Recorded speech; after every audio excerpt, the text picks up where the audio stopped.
Hello everyone, welcome again to one of the videos of MA1103 Business Mathematics. And in this video, we will learn about functional models, which is part of chapter 1. So, in the previous subchapters, you have learned about functions, the graph of a function, and also some of special functions. One of them is the linear function. I am Rina Simanjuntak, and let's start with the definition of functional model. Okay, so when we want to analyze a real-world problem, one of the common procedure is to use mathematical description, to analyze the problem. But real-world problems are usually very difficult with a lot of parameters, a lot of variables. So it is common for us to simplify the problem, by making assumptions. So simplifying assumption. So now we will be allowed to have a mathematical description. So this process is called the mathematical modeling, and the result, so the mathematical description, will be called a mathematical model. So here is the diagram of the process inside mathematical modeling. So we start with a real world problem, then we formulate to form a mathematical model, and then we analyze to get interpretation of the model, and then of course we have to test whether the model fit the problems, by making some adjustment, of course. Okay, so that's the process, and here I will give you one of the common steps in simplifying the problem, which is called the elimination of variables. So of course, in the previous subchapters, you only learn about function of one variables, so you only have one independent variables. So what if your model has more than one variables? Of course, you have to eliminate the other variables in order to get only one variable. So this is what we call by simplifying, and the process is called the elimination of variables. Okay, let's see one example. Okay, I'll change to the next page. So here we have a department which is planning to build a picnic area along a major highway. The shape of the picnic area should be rectangular. So let me draw it here. We have a highway and we have a picnic area, a rectangle in rectangular shape. Okay, so the area is 5,000 square, and then it has to be fenced off on the three sides, not adjacent to the highway. So we have here the fence. Okay, so what's the problem? The problem is we have to express the number of yards of fencing required as a function of the length of the unfenced side. Okay, say the length of the unfenced side is x. Of course, because this is a rectangle, this side will also be x, and say the other side, the length of the other side is y. Okay, so to answer the question, the number of fencing required,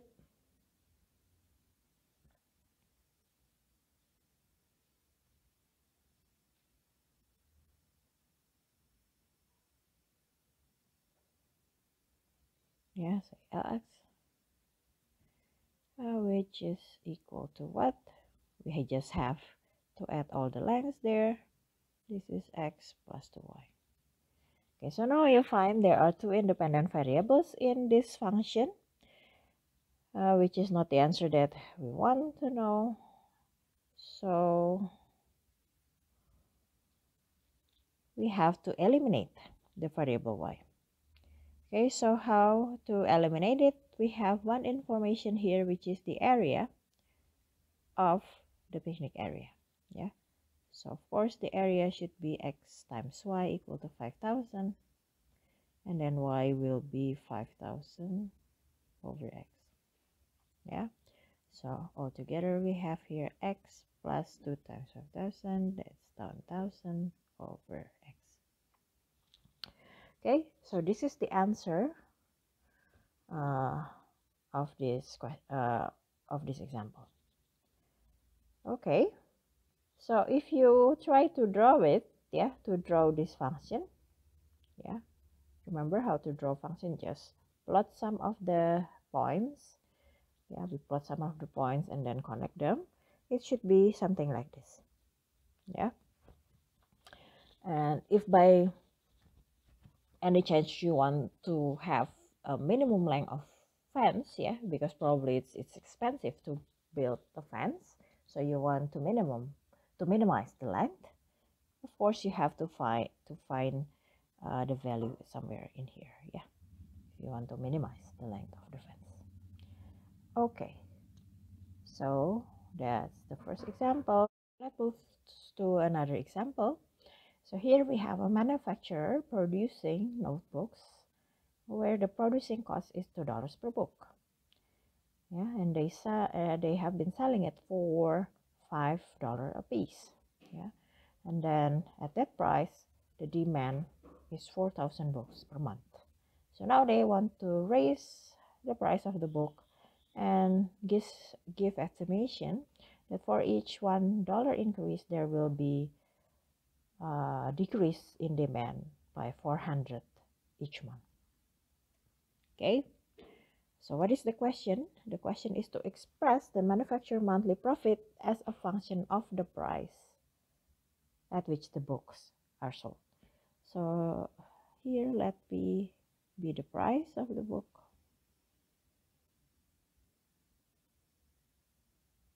Yeah, and maybe we can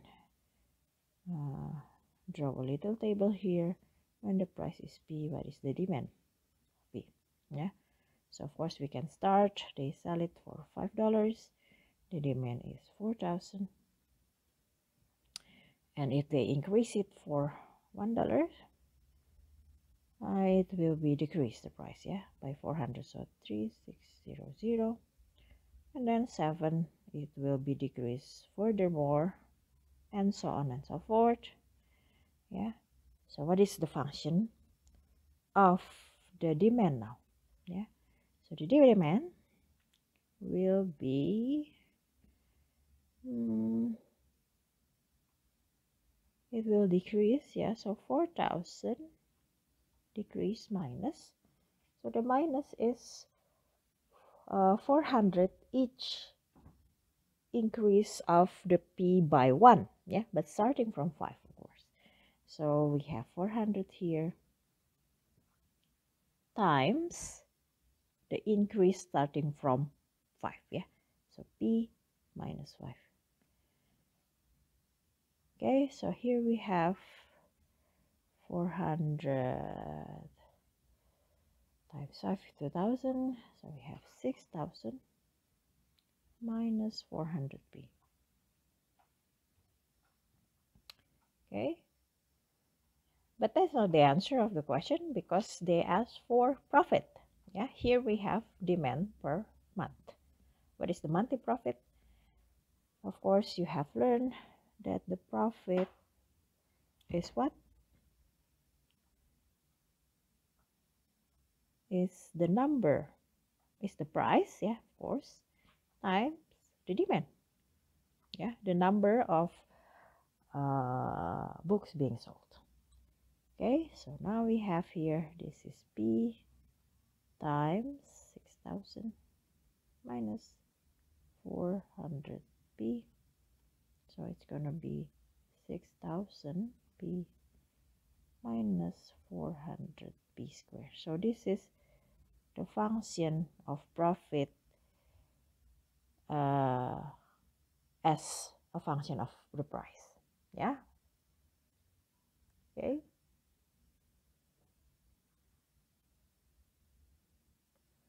Well, this is not really correct. Yeah. Why is it? because this is not the profit actually. What is this? Is this a profit? No, it's not. Yeah, it is the revenue. Okay, so this is the revenue. Yeah. So what is the profit now? Of course, the revenue will be the profit will be revenue minus the cost. Yeah.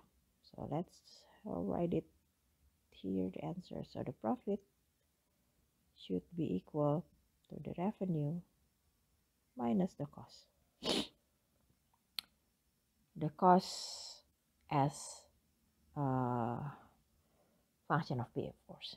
So here we have 16,000 fee minus 400 P square minus what is the cost? The cost should be $2 per book. And then how many books do we have? We have the number of books is also this one, yeah. So we have here $2 times the number of books, which is the demand. So 6,000 minus 400p. Yeah. So this is actually the profit function. And then of course you can simplify it. The profit function is something. You just have to simplify this polynomial. Yeah. So it's basically what? It's basically 6,000p 6,800p minus 400p square minus 12,000. Yeah. Okay. So that's the answer for number A. And then now we have to sketch the graph. Yeah. So if I rewrite the function, it's this one. PP is equal to minus 400p square plus 6,800p minus 12,000. Yeah. Okay, so this is the profit function. Okay, and if you see the function, of course the graph will be a parabola. Yeah, this is polynomial of degree 2. Yeah, parabola, and then the a or the coefficient for p square is negative.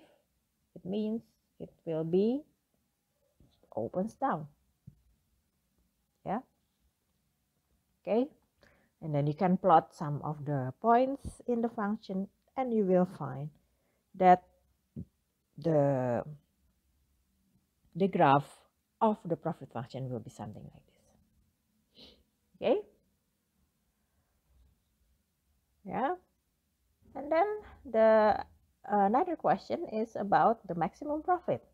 And you have learned in the previous subchapter that the maximum is the vertex of the parabola. Yeah. And where the vertex occur, it occurs when P is equal to minus B over 2A. Yeah, so minus B is what here? It's minus 6, 8. Yeah, the coefficient of P over minus 2, the coefficient of P square. Yeah, so 2 times minus 400. Yeah, and it will be equal to 8.5. Yeah, but is this the answer? No, it is not. The question is the maximum profit. This is where the maximum profit occurs. So now we have to answer the maximum profit.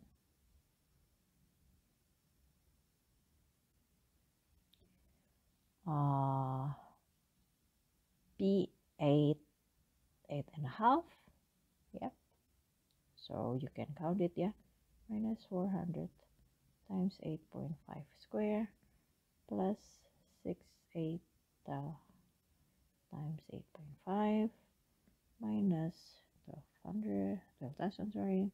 And if you count, it will be equal to $16,900.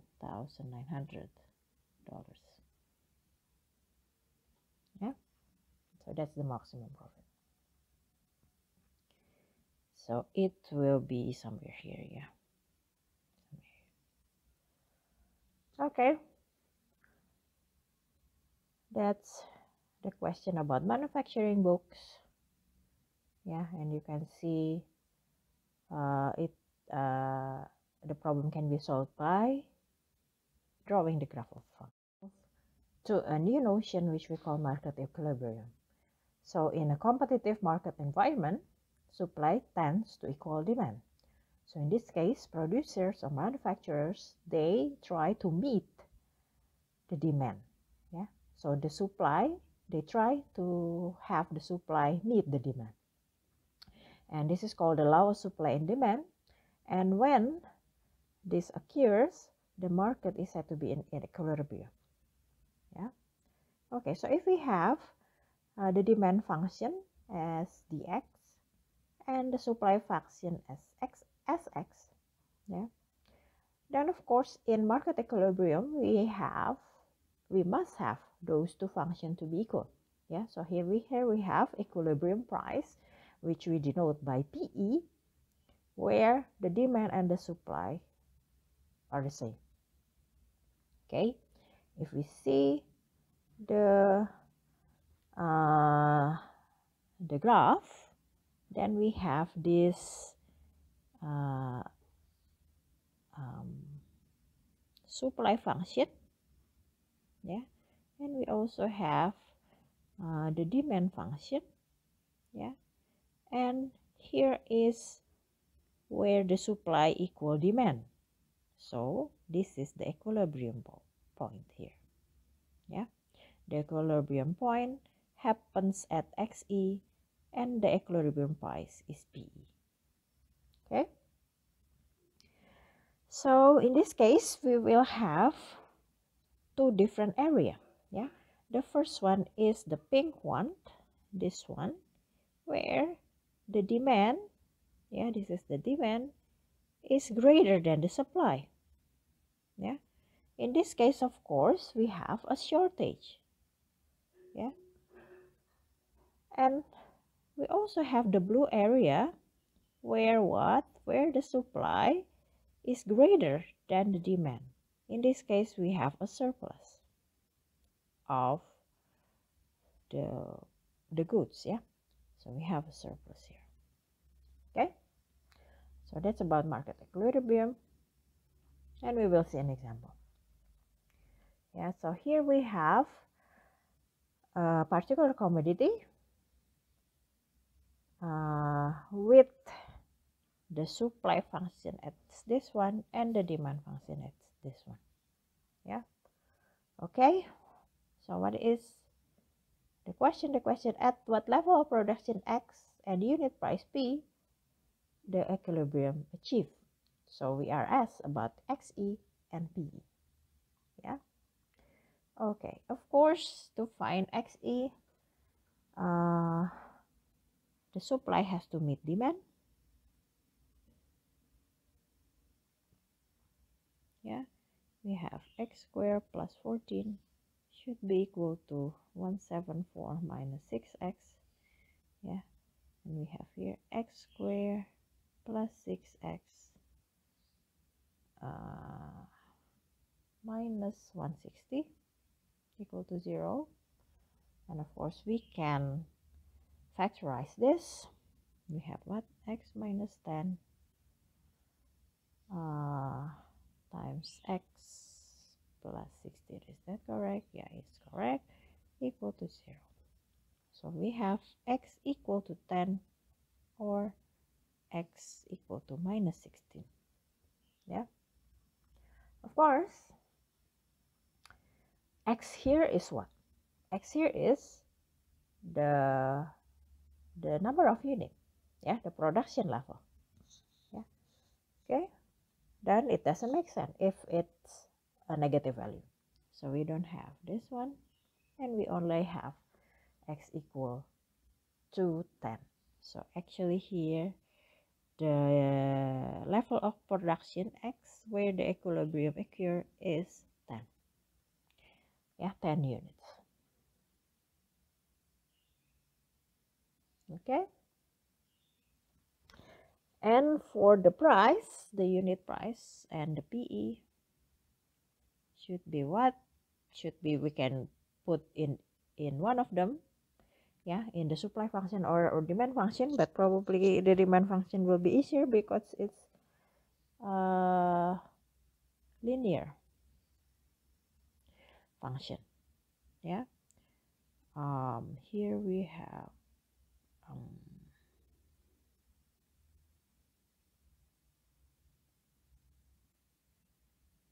the price will be okay, yeah. So here, how to count the PE? We can substitute either to supply function or demand function, but it will be easier probably to use demand function because it's a linear function. So we have 174 minus 6 times 10, yeah, and this is going to be 114. So this is the price of equilibrium, yeah. Okay. Okay, so the next question will be to sketch the graph of the two functions, and then we have to give interpretation. Okay, so if you try to draw it, remember the supply function is a parabola, yeah, and then the demand function is a line, and you have learned how to draw the graphs, yeah, just by plotting some of the points, and of course you have to plot some special points. For example, the intercept, yeah, we have x-intercept here and y-intercepts here, yeah. So if you try to draw it, it will look something like that. Okay, and then of course we will have equilibrium point in here, yeah. And our interpretation will be there will be a shortage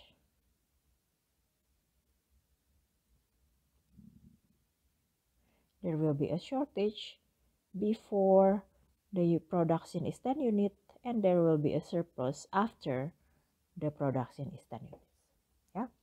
Okay, so that's the graph and the interpretation. Okay, so now we will move to another concept, which is called the break-even analysis. Okay, so usually if we have low level of productions, the manufacturer will suffer a loss, yeah. Why is that? Because the profit will not cover the cost, yeah. So the manufacturer must have a higher level of production, yeah. Okay, where the revenue will be more than cost, yeah. So the manufacturer will get a profit. But what does it mean, higher levels, yeah? How to quantify it, yeah? So here we have what we call break-even analysis, yeah. So break-even point is where the total revenue equals total cost, and when we pass it, the total revenue, of course, will be more than total cost, and we will get a profit. So at break-even, we have profit equal to 0, yeah? Okay, so we have here the graph of the revenue, yeah. This is the revenue, and this is the cost, yeah. And here, of course, is the break-even point where the revenue is the same with the cost, yeah. So if we have low level of production, so before the break-even point there will be a loss, yeah, because cost is higher or larger than the revenue, yeah. So this is the cost, this is the revenue. But after break-even point, we will have a profit. Why? Because the revenue is larger than the cost. Okay, so let's see one example, yeah. So here we have a manufacturer selling a product. You can read the numbers there, yeah. And there will be cost of fixed overhead plus production cost per unit, yeah. Okay,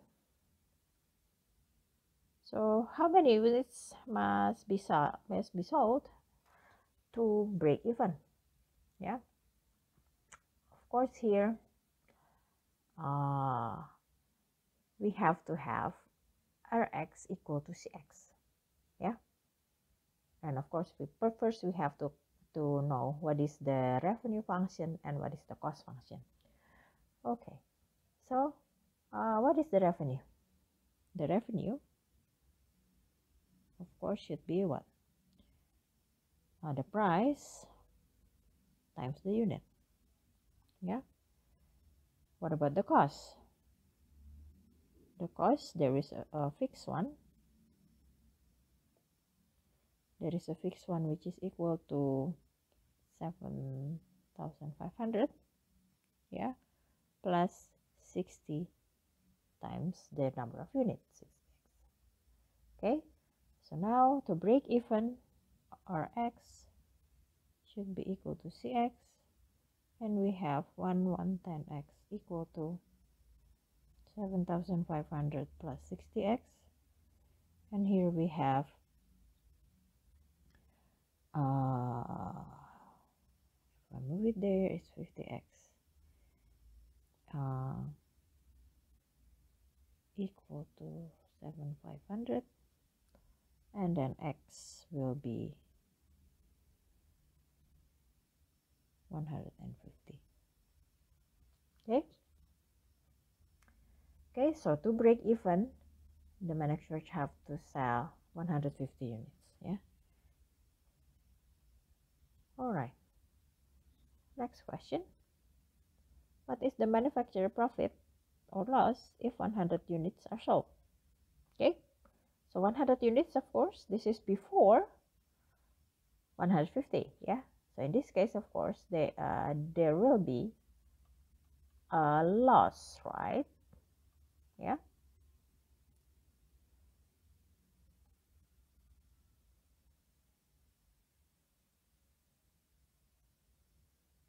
There will be a loss. Yeah.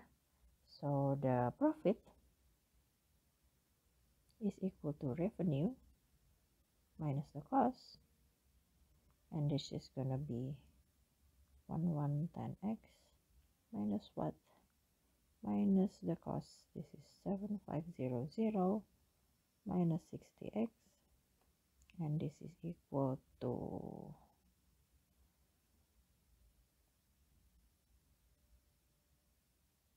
50x minus 7500. Yeah, and then at 100, if you substitute, it will be equal to minus 2500. Yeah, so there will be a loss of $2,500. Yeah, this is a loss. Okay, next question. How many units must be sold for the manufacturer to realize a profit of $1,250? Okay, so the profit should be equal to 1250, and we have the profit function there is 50x minus 7,500, and then of course we have 50x here equal to 8750, and x should be equal to 175.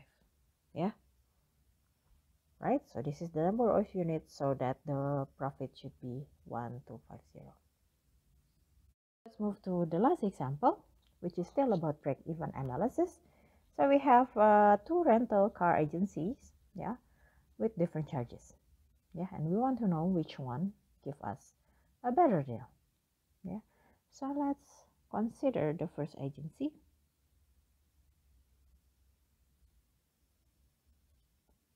So say the cost of the rental car will be what? Will be $25 plus 60 cents times x. Yeah, okay, of course here x be the mile.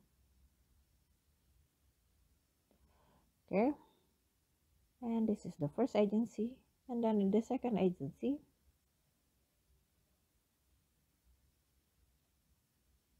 we have C2x. This is equal to 30 plus 0.5x. Yeah. Okay, so now we want to know which one give us a better deal or a lower values. Yeah, of course, one of the way to see that is by using the graph of the function. So if we draw it, it will be something like this. Yeah, the first agency will be this one. Yeah, there will be a y-intercept of 25, and this is the second one. There will be a y-intercept of 30, and we can see here there is a intersection between the two lines. Yeah, okay, let's see where that happens. Of course, when c1 is equal to c2. Yeah, we have here 25 plus 0.6x is equal to 30 plus 0.5x, and of course here we have move it here, move it there, then x is equal to 50. Yeah, so just like in the graph there. Yeah, 50. All right, so what happened before 50? Before 50, we see that C2 here, the graph of C2 is greater than the graph of C1. It means the uh, it offers, yeah, the cost of the first agency is lower than the second agency. That means the first agency give us a better deal before 50 mile. Yeah, and after 50 mile, the second agency will give us a better deal. Yeah, okay. Why the second agency give us a better deal? Because the down payment is higher, $30, yeah, compared to $25, but they charge less for a mile. Yeah, so at a certain point, the second agency will give us the better deal. Yeah, so the answer is, so we have here before 50 miles, the first agency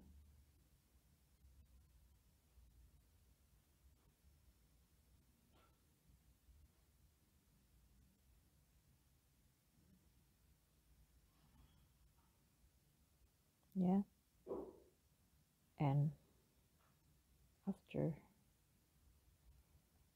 50 miles, the first agency, sorry, the second,